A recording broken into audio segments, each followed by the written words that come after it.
नमस्कार दोस्तों। 12 मई को रात 10:15 बजे टीविशा शर्मा अपनी मां के पास कॉल लगाती है और वो बात कर रही होती है कि तभी उसका पति उसके रूम में एंटर हो जाता है। बात करते हुए वो अपनी मां को मानसिक और शारीरिक प्रताड़नाओं के बारे में बता रही होती है कि किस तरीके से उसे इस घर में प्रताड़ित किया जा रहा है, पैसों का दबाव बनाया जा रहा है और उसके जबरन उसका गर्भपात कराया गया है। और ये बताते बताते उसका पति उसके रूम में आ जाता है और रूम में आते ही वो अपनी माँ से कहते हैं कि मेरा पति आ गया है, अब मैं फ़ोन काटती हूँ। उसके बाद में उसने कॉल नहीं उठाया।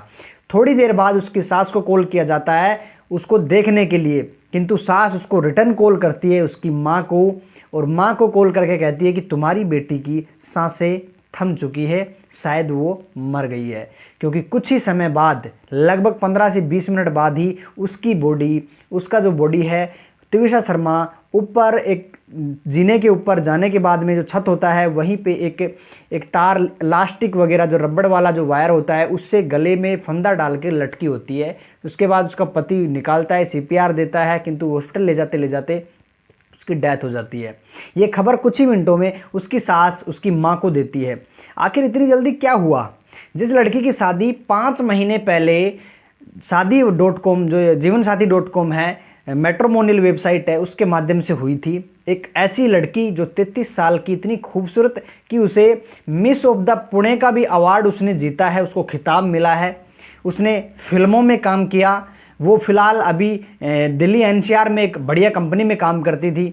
सब कुछ बैलेंस था, लेकिन शादी के बाद में 5 महीने के अंदर ही उसकी जीवन लीला खत्म हो गई है। क्यों? क्योंकि उसकी माँ जज है, इसलिए उस पर कोई भी ऑब्जेक्शन नहीं उठाया जा रहा है। उसकी माँ जज होते हुए अपनी एक अग्रिम जमानत की अपील कोर्ट में देती है और उसको जमानत भी मिल जाती है, उसको अब गिरफ्तार नहीं किया जा सकता है। दोस्तों, इस कहानी में इतने सारे उतार चढ़ाव आए हैं, मैं आपको लेयर बाय लेयर सारी चीज़ें समझाने वाला हूँ। स्टार्टिंग से एंड तक समझेंगे जो आपको किसी ने नहीं बताए होंगे। सो आप लोग इस वीडियो में कंटिन्यू रहें और देखते रहें। अगर चैनल पर नए आए तो सब्सक्राइब कर लीजिए। बड़े ध्यान से इस केस को सुनेंगे और जानेंगे। दोस्तों, सबसे पहले आपको ये जानना होगा कि टीविशा शर्मा आखिरकार कौन थी और इस घर में कैसे शादी हुई। टीविशा शर्मा 33 साल की लड़की, ये भोपाल के अंदर तो इसकी शादी हुई है। जो केस आप सुन रहे हैं भोपाल का, एक्चुअल में भोपाल की नहीं होती है, ये नोएडा की होती है। और नोएडा में 2024 तक तो ये नोएडा में ही थी और यहाँ पे 2024 के अंदर इसने मैट्रिमोनियल वेबसाइट के माध्यम से इस समर्थ सिंह, जो इसका फिलहाल पति है, इससे कांटेक्ट किया था। इससे पहले का बैकग्राउंड आप जाने तो इसने एमबीए किया था। इसका पिता का नाम नवनिधि है, जो विदेश में रह के जॉब करता है। इसका भाई है जो एक इंडियन फोर्स के अंदर कोई पोस्ट पे है और इसकी माँ गृहिणी है, यानी कि हाउसवाइफ है। अब जो टीविशा शर्मा है, इसने 2009 से और 2012 के अंदर जो मॉडलिंग का काम किया, जिसके कारण इसको पुणे के अंदर मिस ऑफ द पुणे का अवार्ड भी मिला है। उसके बाद में इसने तेलुगु फिल्मों के अंदर भी काम किया, आंध्र प्रदेश की फिल्मों में, लेकिन वहाँ पे अनस्टेबल करियर को ये थोड़ा सा कि हो गई कि मुझे एमबीए मैंने किया और मुझे कुछ स्टेबल चाहिए, इसलिए इन्हें वापस आया। फिल्मों को और मॉडलिंग को छोड़ के वापस से आ गई ये कौन सी दुनिया में? जॉब वाली दुनिया में। दिल्ली एनसीआर गुड़गांव के अंदर आने के बाद में इसने जॉब चालू की, गुड़गांव में रहने लगी। वहीं पे 2024 के बाद में मैट्रिमोनियल वेबसाइट पे डेटिंग ऐप से इसकी शुरुआत होती है समर्थ सिंह के साथ। वहाँ पे इनकी दोस्ती हुई, इन्होंने आपस में बातचीत करी, मिलना जुलना चालू किया। धीरे धीरे करके ये अच्छे खासे दोस्त और प्रेमी बन गए। उसके बाद में घर वालों से कह के 2025 में इनकी शादी हो जाती है। 9 दिसंबर 2025 को शादी होती है। अब इस लड़के को चूज करने का पीछे का कारण क्या है? ये लड़का समर्थ सिंह, इसकी माँ जज रह चुकी है भोपाल के अंदर, पूर्व जज रही है। और इसका जो पिता है, इस लड़के का मतलब पूरी जो फैमिली है एकदम बढ़िया फैमिली है। पिता भी अच्छी बैकग्राउंड से है, माँ भी अच्छी बैकग्राउंड से है, खुद भी वो शायद वकील बताया जा रहा है कोई। तो वो सारी चीज़ें, ये अच्छे बैकग्राउंड को देख के लड़की इससे दोस्ती और प्रेम कर लेती है। बाद में इनकी शादी हो जाती है घर वालों की अनुमति से। खूब धूमधाम से शादी करते हैं रिसेंटली 2025 के अंदर। अब उसके बाद में जैसे इसने शादी करी, उसके बाद में इसकी पूरी दुनिया बदलने वाली थी। अब चूंकि इसको भोपाल जाना था शादी करके, वधू बन के, बहू बन के, तो इनको गुरुग्राम वाली जॉब को छोड़ना पड़ता है। वहीं इसने डिसीजन लिया कि जब बहू बनी ही गई हैं तो भोपाल चली जाती हूँ। इसने गुरुग्राम की जॉब को छोड़कर भोपाल चली गई। भोपाल में जाने के बाद में कुछ दिन तक तो कुछ चंद दिनों तक सही रहता है, उसके बाद में इसको धीरे धीरे धीरे शारीरिक और मानसिक प्रताड़नाओं का सामना करना पड़ता है। कई बार इसने अपनी माँ को भी बताया था और ऐसा चलता गया। एक दिन आया कि ये प्रेग्नेंट हो गई। प्रेग्नेंट होने के बाद में इस घटना में दो पहलू सामने आते हैं जो फिलहाल जो आरोप लगे हैं एक दूसरे के ऊपर। इसकी सास का कहना था कि वो अपना बच्चा नहीं रखना चाहती थी, लेकिन इसके सास और पति का कहना था कि ये बच्चा किसका है, यानी कि उसके पति का नहीं है। उनका तो एक आरोप है। दूसरा आरोप यह है कि उसका बच्चा जो गिराया गया है, अबॉर्शन जो कराया गया है, अप्रैल के अंदर उन्होंने अबॉर्शन कराया था उस लड़की का। अबॉर्शन के दौरान उन्होंने बताया कि अबॉर्शन इसलिए हुआ था कि वो खुद नहीं रखना चाहती थी बच्चा। लेकिन एक तरफ आरोप यह है कि इन्होंने उस पर यह आरोप लगाया था कि ये बच्चा है किसका। दो चीज़ें सामने आई हैं, ठीक है। मैं आपको कुछ विजुअल्स दिखा रहा हूँ, आप यहाँ पे विजुअल्स देखिए। यहाँ पे बच्चे को गिराने के बाद की ये जो वीडियो है, जो सारी अभी जो रिसेंटली घटना हुई है 12 मई की, वो वीडियो आपको मैं दिखा रहा हूँ। यहाँ पे आप देखेंगे तो जीने से ये लड़की टिविसा शर्मा ऊपर जा रही है। इसके हाथ में कुछ लास्टिक वगैरह रस्सी सा कुछ है, ऊपर चली जाती है। उसके बाद में ये आपको दूसरी जो विजुअल्स दिख रहे हैं, इसमें इसका पति इसको CPR देता हुआ ऊपर कॉर्नर में नजर आ रहा है। यहाँ पे तीसरे विजुअल्स में आप देखेंगे तो इसकी सास जो पूर्व जज रह चुकी है वो ऊपर आती है, बिना किसी डिस्टरबेंस के, बिना इधर उधर देखे। इस घर में इतना बड़ा हादसा हो चुका है। लड़की, इसकी जो बहू है, वो अभी जो है ज़िंदगी और मौत के बीच जूझ रही है। उसको CPR उसका पति दे रहा है, उसका बेटा, लेकिन इसको ज़रा फ़र्क नहीं पड़ता है। ऊपर आती है, आने के बाद में जो ऊपर जाने वाला जीना होता है उसके पास में रूम होता है, उसके अंदर एंटर हो जाती है, वापस से बाहर निकल के आती है और फिर एक बार बस एक झलक देखती है और उसके बाद में ऐसा जैसा कुछ हुआ ही नहीं है ये सोच के नीचे चली जाती है। अब जैसा कि मैंने आपको बताया कि कॉल करके इसी ने बताया था इसकी लड़की की माँ को कि आपकी बेटी की सांसें थम गई है। जब इसको पहले से पता था कि इस घर में कुछ ऐसा हो चुका है तो पहले उन्होंने क्यों नहीं बताया। उसको हॉस्पिटल ले जाने के बाद में, मरने के बाद में उन्होंने खबर दी और वहाँ पे कुछ ऐसी एक्टिविटी इसकी एक भी नहीं थी कि इसको कुछ ज़रा फ़र्क पड़ा हो कि इसकी बहू बेसुध पड़ी है, अभी वो ज़िंदगी और मौत के बीच में लड़ रही है। या तो इसको सब कुछ पता था पहले से कि प्लानिंग के मुताबिक सब हो रहा है तो नॉर्मल बिहेवियर कर रही थी, या तो ये प्री प्लान था, या फिर ये सब कुछ नाटक है, या फिर इसको बिल्कुल ये अनजान थी कि इसको कुछ पता ही नहीं है। शायद इससे नफ़रत करती होगी, तब इसने ध्यान नहीं दिया होगा कि एम कुछ हो गया होगा, इसलिए इसने ध्यान नहीं दिया होगा। लेकिन जब ये विजुअल्स आपको दिखाए, मैंने इसलिए दिखाए हैं ताकि आगे जो मैं आपको बताऊंगा ये कहानी समझ में आएगी। आखिरकार जब वापस से चलते हैं, जब मैंने आपको बताया कि इसका अबॉर्शन हो जाता है, उसके बाद में इसकी माँ को भी बताया जाता है कि माँ, मेरा ये ज़बरदस्ती अबॉर्शन कराया गया है, मेरे पर आरोप है कि ये बच्चा इनका नहीं है, मेरे पति का, मेरे सास का ये आरोप है मेरे ऊपर। ऐसा चलते चलते कुछ चैट और मैसेजेस सामने आए हैं।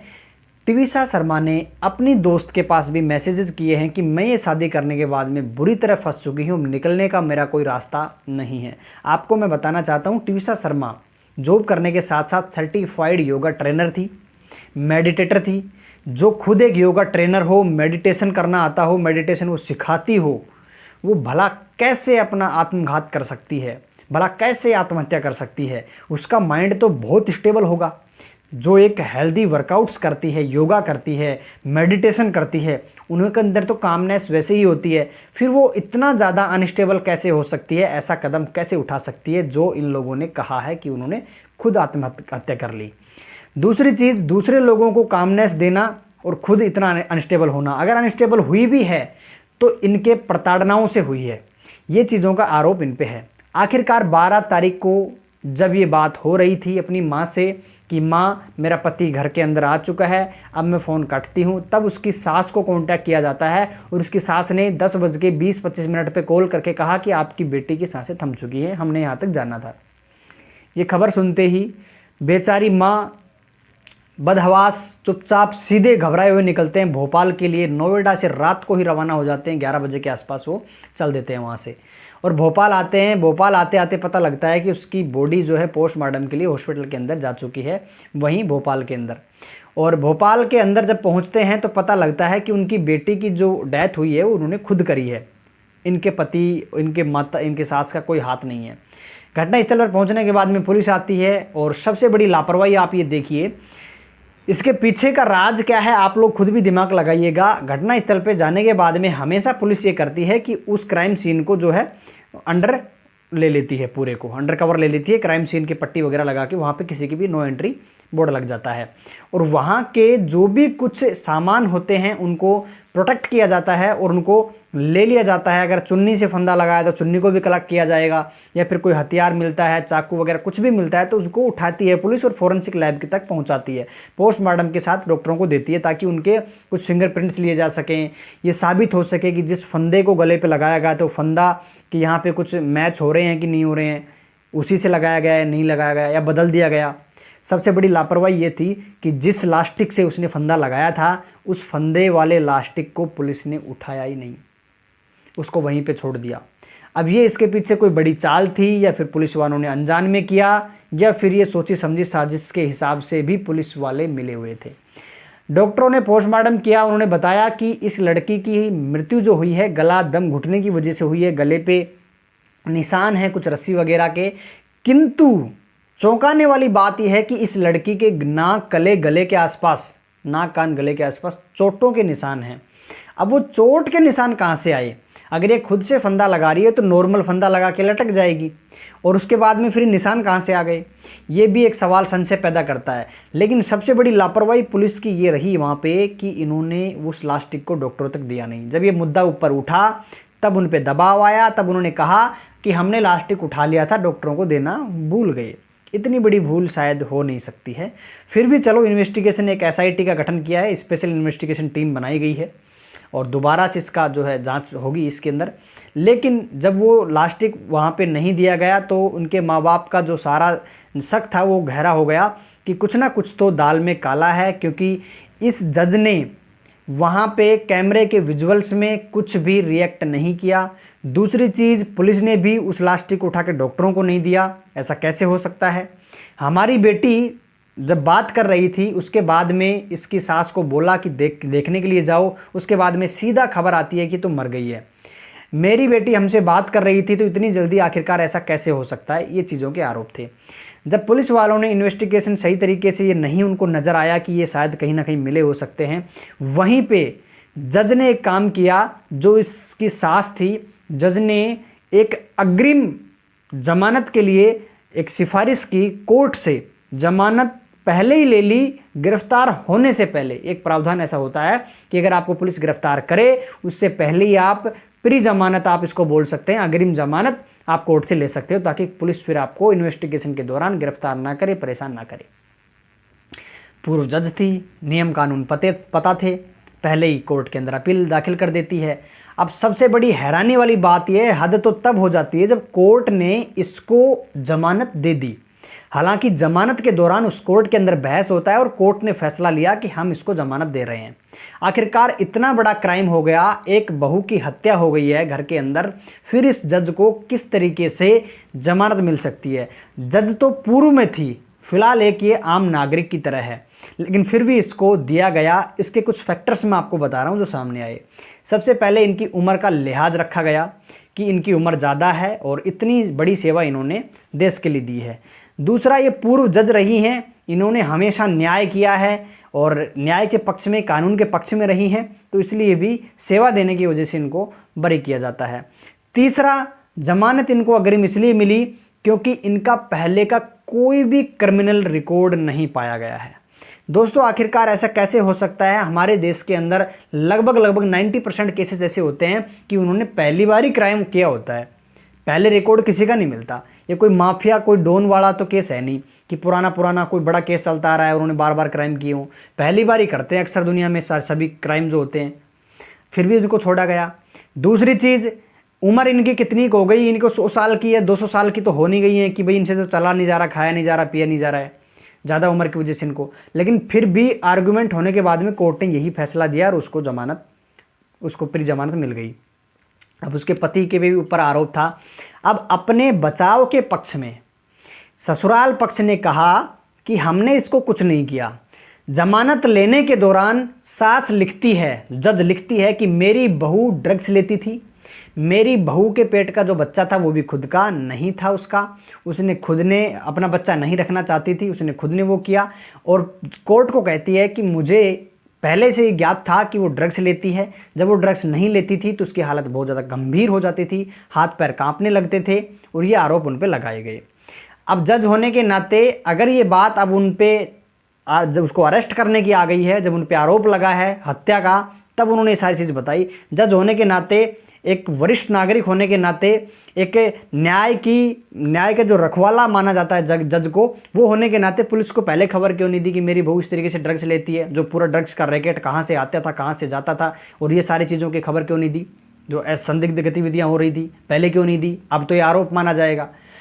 अब चूंकि लड़की के पीहर वाले भी आ गए थे, वहाँ से भी कुछ वकील आए, उन्होंने कोर्ट में कहा कि जज साहब हमारी जो बेटी है वो ड्रग्स नहीं लेती थी, ड्रग्स तो जज साहब का बेटा लेता था, समर्थ सिंह इसका पति लेता था, हमारी बेटी कोई ड्रग्स नहीं लेती थी। आज तक इसका पिछला कोई ऐसा रिकॉर्ड नहीं है, हमारे साथ इतने साल रही है, फिल्मों में काम किया, मॉडलिंग किया, जॉब करती थी, आज तक कभी ड्रग्स नहीं लिया, इन्होंने लिया। हमारी बेटी का अबॉर्शन ज़बरदस्ती कराया, मानसिक प्रताड़नाओं से गुजारा, इनको धन चाहिए था, इनको बहुत ज़्यादा पैसे चाहिए थे, दबाव बनाया जा रहा था, इसलिए इन्होंने उसको इतना ज़्यादा टॉर्चर किया कि शायद उसके बाद में इन्होंने उसको मारा भी और आत्महत्या जैसी उन्होंने घटना को रच दिया।